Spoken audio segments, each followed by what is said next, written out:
वशिष्ठ जी बोले, सावर्णी इंद्र वाले 14वें मनु के वंश में एक अनरण्य नामक राजा उत्पन्न हुआ था, जिसके पुत्र का नाम मंगलारण्य था और जो बड़ा ही बली राजाओं में श्रेष्ठ 7 द्वीपों का राजा हुआ तथा विशेषकर वह शिव जी का बड़ा भक्त था। उसने इंद्रत्व प्राप्त करने के लिए भृगु जी को अपना पुरोहित बनाया और सैकड़ों यज्ञ किए, परंतु इंद्रत्व को स्वीकार नहीं किया। उस राजा के 100 पुत्र हुए और लक्ष्मी स्वरूपा उसे एक कन्या भी प्राप्त हुई। हे सैन, वह 100 पुत्रों में अपनी कन्या को अधिक प्यार करता था।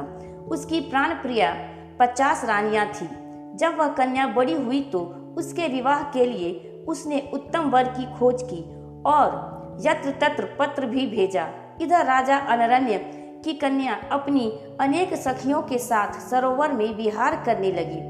एक समय पिपलादी ऋषि उसे देखकर काम से अत्यंत पीड़ित हो गए और उन्होंने उसे प्राप्त करना चाहा और दूसरों से पूछा कि यह किसकी कन्या है।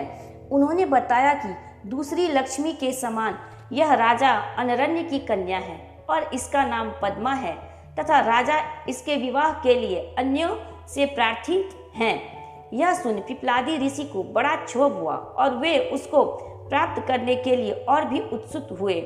वे अपने इष्ट देव शंकर जी का पूजन कर कामवश उस कन्या को प्राप्त करने के लिए राजा अनरण्य की सभा में गए और राजा से कहा कि तुम अपनी इस कन्या को मुझे दे दो, अन्यथा मैं क्षण भर में सबको भस्म कर दूंगा। राजा रोने लगा क्योंकि मुनि वृद्ध थे। रानी भी रोने लगी, उसे मूर्छा आ गई। राजा के सब पुत्र भी बहुत व्याकुल हुए, सारे संबंधी भी व्याकुल हुए। तब राजा के पुरोहित ने राजा के पास जाकर उसे बहुत समझाया और कहा, हे राजन, तुम उत्तम बुद्धि का पालन करो। आज या वर्ष दिन में तुम किसी सुपात्र या दूसरे किसी को यह कन्या अवश्य ही दोगे। फिर हमारे जैसे सत्पात्र ब्राह्मण और एक मुनि को ही क्यों नहीं दे देते हो। इसमें तुम्हारे संपत्ति की भी रक्षा हो जाएगी। फिर मैं तुम्हारे शरणागत हूँ। राजा रोने लगा, परंतु पुरोहित की बात उसके मन में बैठ गई और उसने अलंकार युक्त उस कन्या को मुनि के हवाले किया। पद्मा से विवाह कर मुनिराज अपने घर आए, परंतु वृद्ध ब्राह्मण को कन्या देने से जो राजा के मन में ग्लानि पैदा हुई तो वह घर बार छोड़कर तप करने के लिए वन में चला गया। राजा के चले जाने पर पुत्री और पति की शोक में उसकी पतिव्रता रानी ने अपने प्राण त्याग दिए।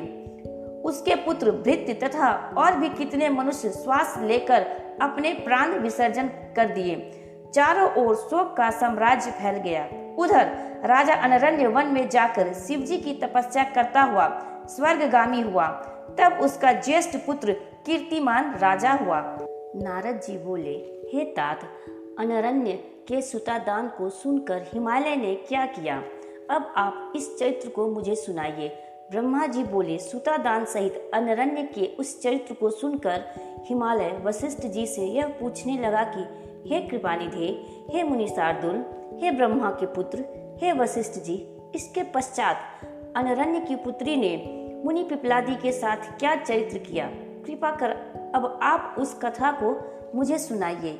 वशिष्ठ जी कहने लगे, पिपलादी मुनि अवस्था में तो वृद्ध थे ही, उन्होंने वन में जाकर लंपटता रहित जीवन व्यतीत करना आरंभ किया।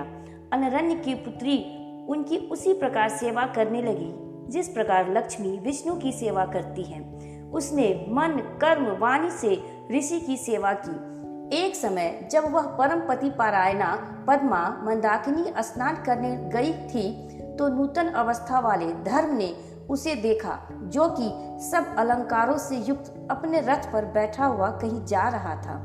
तब उस मुनि की स्त्री के अंतर्भाव को जानने के लिए उसने कहा कि हे राजाओं के योग्य मनोहारिणी युवती और कामिनी, जरातुर पिपलाद की पत्नी होकर तुम कदापि शोभनीय नहीं हो। तुम मरणोन्मुख उस ब्राह्मण को छोड़कर मेरी पत्नी बनो। देखो मैं कितना सुंदर हूँ। मेरे साथ निर्जन वनों, रमणीक पर्वतों और नदी के तटादी रमणीय स्थलों में विहार कर अपना जन्म सार्थक करो। वशिष्ठ जी कहते हैं, जब ऐसा कहकर धर्म रथ से उतरकर उसका हाथ पकड़ने चला तो उस पतिव्रता ने कहा, ए नराधम, दूर हो जा, जा, तू बड़ा पापिष्ट है। यदि फिर तूने मुझे काम दृष्टि से देखा तो शीघ्र ही भस्म हो जाएगा। मैं तब से श्रेष्ठ उस पिपलादी मुनि को क्यों छोड़ूंगी? तेरी तरह वे रति लंपट तो नहीं है।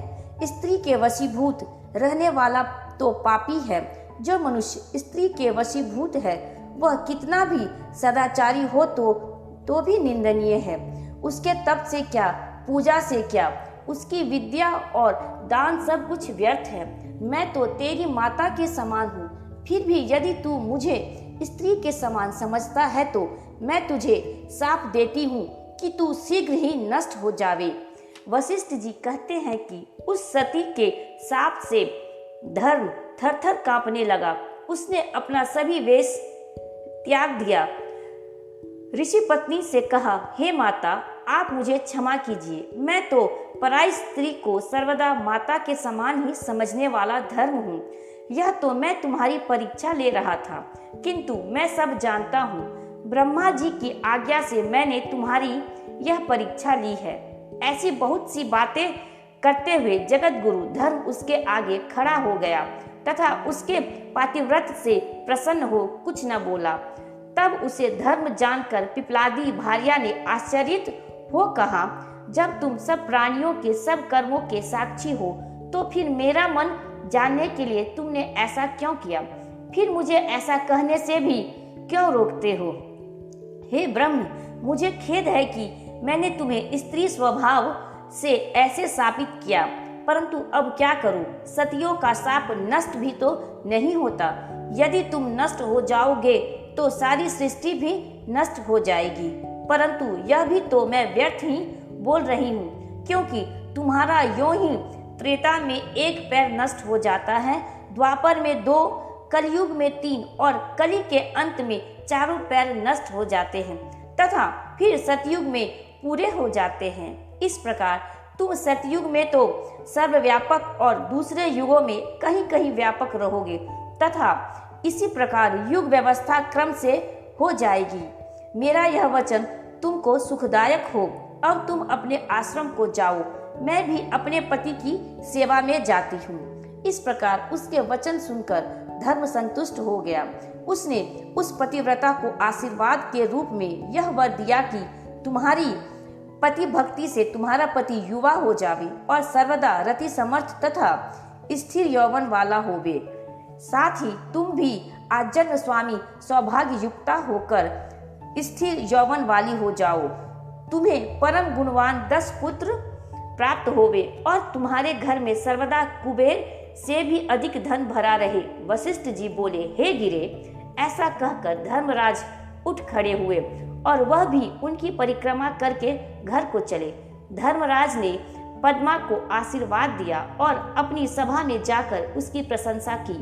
पद्मा अपने घर अपने युवा पति के साथ एकांत में निरंतर रमन करने लगी तथा उसके स्वामी से अधिक गुणज्ञ उसके कई पुत्र हुए। दोनों दंपतियों का जीवन सुख संपत्ति वर्धक और लोक परलोक में कल्याणप्रद हो गया।